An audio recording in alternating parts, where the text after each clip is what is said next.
हसद जो है वो इतना खतरनाक मर्ज है कि ये कायनात में सबसे पहले जो गुनाह हुए ना, अर्लीस्ट, सबसे पहले शैतान को हजरत आदम से क्या हुआ था? हसद ही तो हुआ था ना, तकब्बुर किया था और साथ हसद किया था। काबील और हाबील ये दो भाई थे, हसद हुआ था। इसका मतलब ये हुआ कि ये इतनी खतरनाक बीमारी है जो भाई को भाई में से कर सकती है। भाई हसद में मुब्तला हो सकते हैं, बहनें हसद में मुब्तला हो सकती हैं, दोस्त हसद में मुब्तला हो सकते हैं। अब दो तीन बातें सुन लो कि हसद है कितना बुरा। नबी पाक अलैहिस्सलाम फरमाते, जिसका मजमून है कि जिस तरह शहद को सिरका ईलवा खराब करता है, आका फरमाते हैं हसद ईमान को ऐसे खराब कर देता है। एक जगह मेरे आका फरमाते हैं हसद ईमान मूंड देने वाली बीमारी है। नबी पाक फरमाते हैं हसद नेकियों को इस तरह खा जाता है जिस तरह आग लकड़ी को खा जाती है। मुझे बताइए, इज्जत देने वाला कौन है? जोर से जवाब दीजिए। शोहरत देने वाला कौन है? दौलत देने वाला कौन है? औलाद देने वाला कौन है? खूबसूरत बनाने वाला कौन है?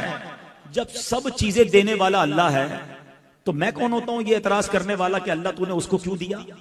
इट मींस कि हसद करने वाला अल्लाह पर एतराज करता है कि अल्लाह तूने उसे क्यों दिया, मुझे क्यों नहीं दिया।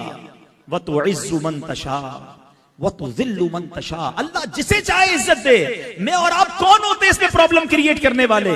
नींद नहीं आ रही, टेंशन बड़ी है, मैं सोता हूं मगर दिमाग नहीं सोता है, सोचता रहता हूं।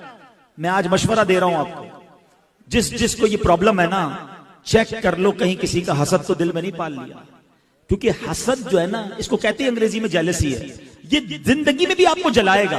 क्योंकि होगा क्या कि आपको किसी से हसद हो गया है, वो तरक्की करता रहेगा, आपको तकलीफ होती रहेगी, वो आगे बढ़ता रहेगा, आपको प्रॉब्लम होती रहेगी। नींद तो कहां से आएगी? सुकून किधर से आएगा?